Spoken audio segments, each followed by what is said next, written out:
if your blower motor keeps running after you replaced all safety switches. The problem is likely in the control or signal path rather than those switches. Start by confirming the thermostat is sending the correct signal for fan off.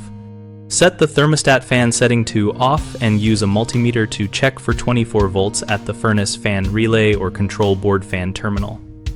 If voltage remains present when fan is off, the thermostat wiring or thermostat itself is the source. If voltage is not present but the fan still runs, inspect the control board relay that switches the blower for stuck contacts or welded relay poles.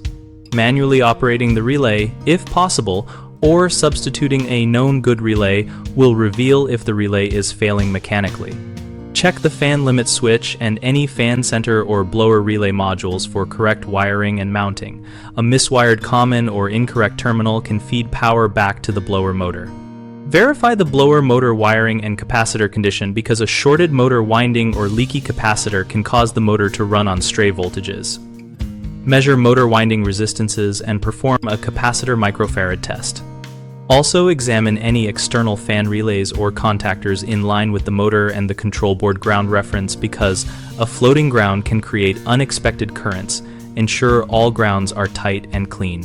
Common mistakes include assuming a replaced safety switch fixed the issue when the thermostat is still commanding fan on.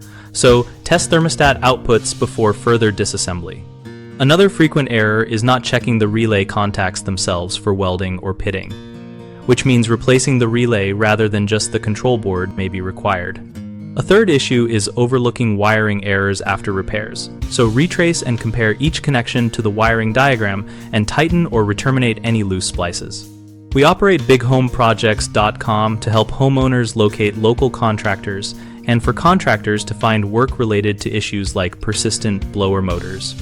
On our site, we also host a discussion community where members share troubleshooting tips, wiring diagrams, and contractor experiences to help resolve advanced problems together.